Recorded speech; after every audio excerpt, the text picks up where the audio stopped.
In this week's episode, we're making a 4-foot by 4-foot basic workbench work table for my garage. Because the main problem right now is I only have a couple little workbenches like the one back behind me, and it just doesn't quite do the job as far as being able to lay things out and work on them. So we're going to do a quick, the most boring, regular, cheap workbench I can possibly come up with. I got a sheet of MDF and some 2x4s and 4x4s, and we're going to slap this thing together.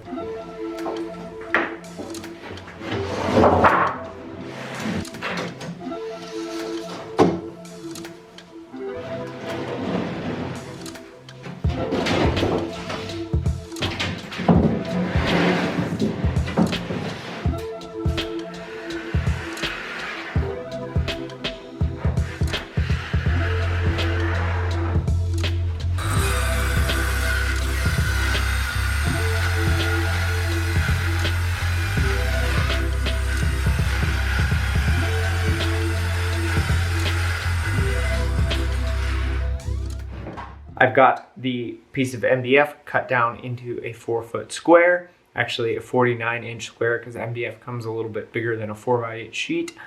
And now I'm going to start figuring out how to lay out the legs.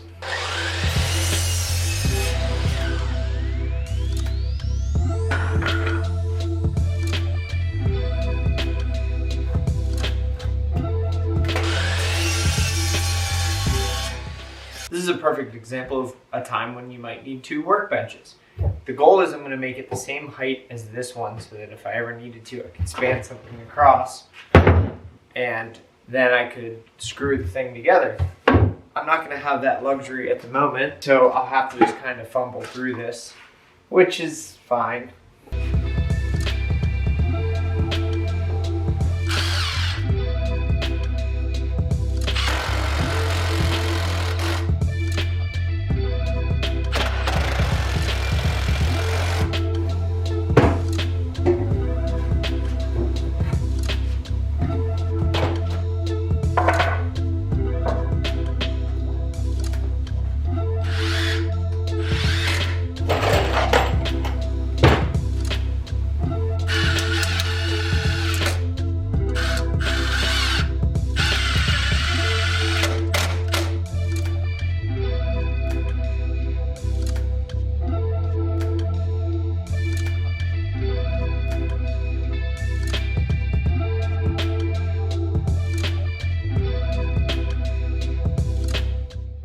It's the next morning. I got hungry and I learned that being hungry and trying to rush through a project just never ends well. It's how you make mistakes. It's how you end up with stitches. It's how you get hurt. So we didn't do that. I gave up for the evening.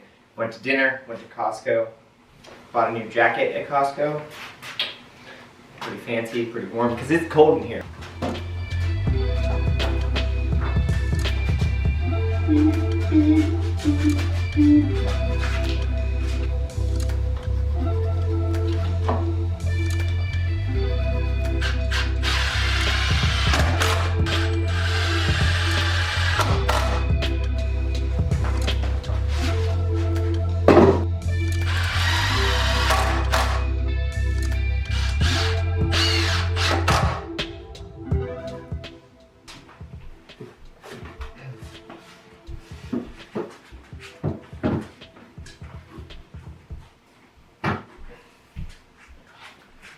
One thing that I want to do before this thing's too heavy to flip back over is I want to put a round over around all the edges of this because I'm probably going to end up dragging this thing around, and if this is a sharp corner, it's just going to chip off and be terrible and scratch the floor. So if I keep a nice little round over on it, that should help protect it a little bit better.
not even finished yet and I already got pencil on it. Oh well. Saw this on Instagram the other day. You have pencil on something and you're using carpenter's pencils that don't have an eraser. The rubbery bit on the back of a tape measure allegedly will stop it. How did I not know this before the other day?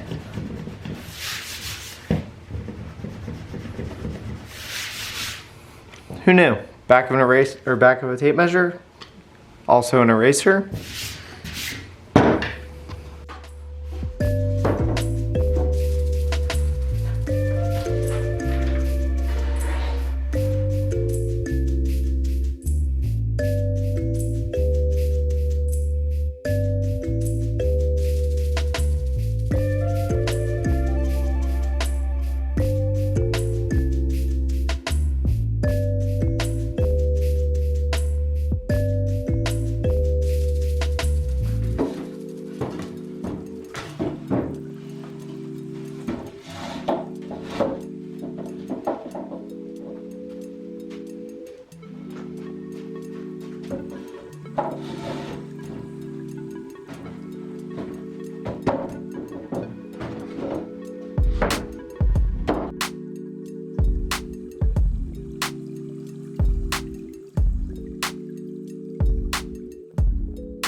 Now that I have the basic structure of the table done, I put the bottom rail on and this thing is way sturdier. I think I want to put a board, another 2x4 down the center underneath the top, at least the top, maybe the bottom as well, just to give it some extra support so it doesn't sag over time, because MDF will.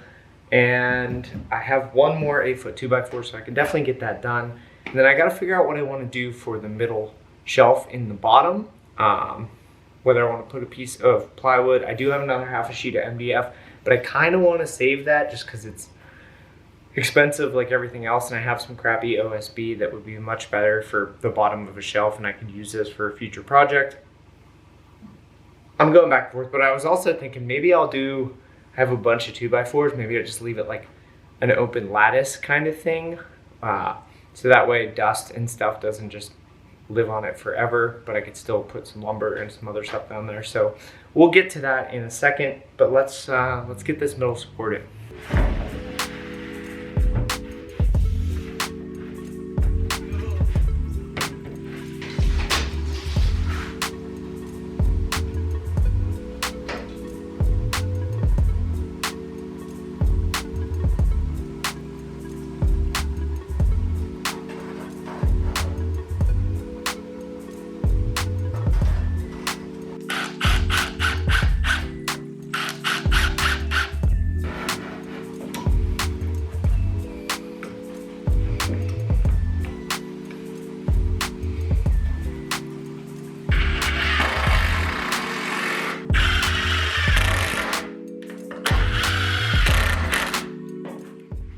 Now that I have a centerpiece, top and bottom, like I said, I'm definitely, as you saw earlier, going to have that MDF top on it, but I don't want to waste MDF on the bottom, so I have an idea for how to make a shelf on the bottom using just the 2x4s and not waste any of the sheet good that I have, and I think it's going to look better and just be a more efficient use of materials.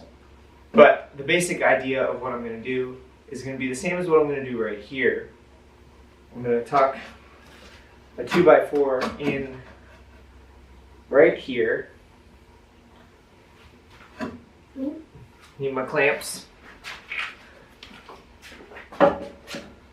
These little clamps are great for this kind of thing, just kind of holding it in place like an extra set of hands.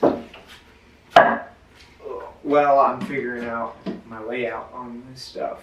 But my idea is to add a piece across here, and then I'll offset the second one over on this side, on the opposite side of my line.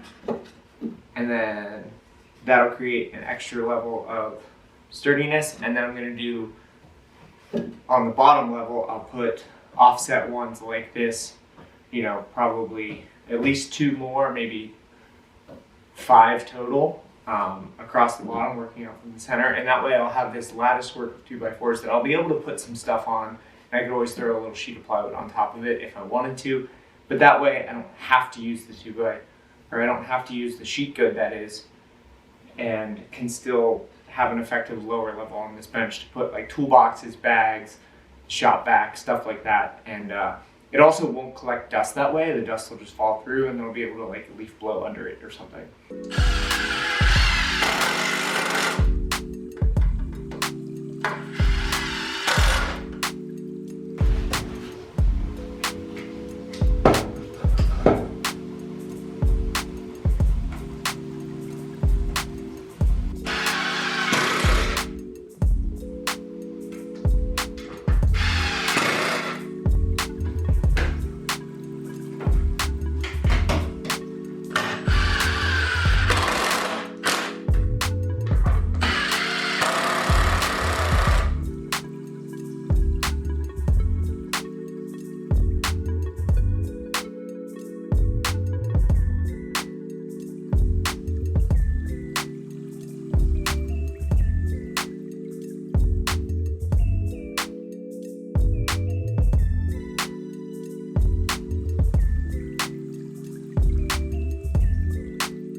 If I do that there, and then we'll go to the opposite side and do the same thing, there should be an 1.5 inch gap the whole way around it. So I just use these 2x4 cutoffs as my spacers, and if I do it in 2 opposite corners, it should, if everything's even remotely square, line up perfectly with how the layout of this overhang should be, and then I can trace around it, and then I'll show you how I'm going to attach the top here in a minute.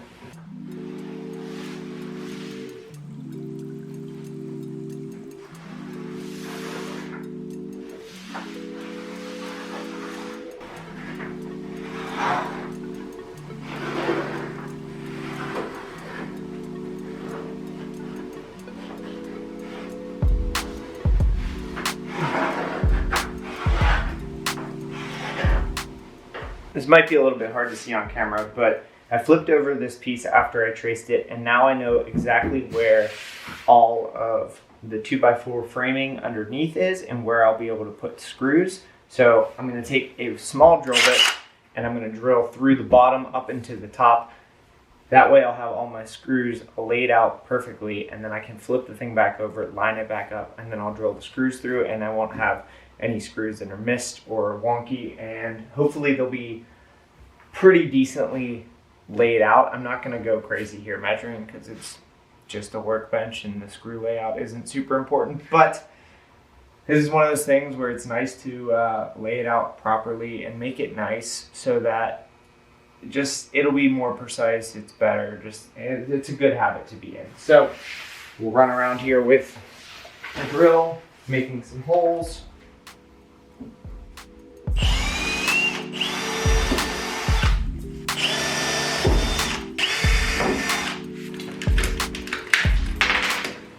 Bought some more countersink bits. I couldn't find mine, or maybe I never owned any. I'm not really sure at this point, but now I got 4 of them.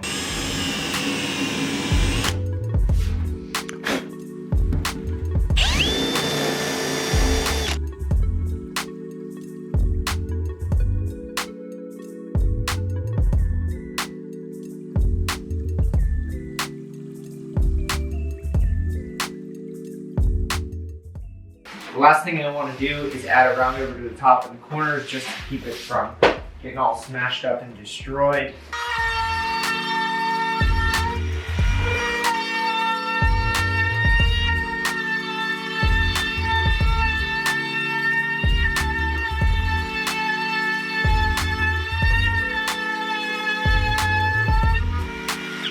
Don't do that without a mask.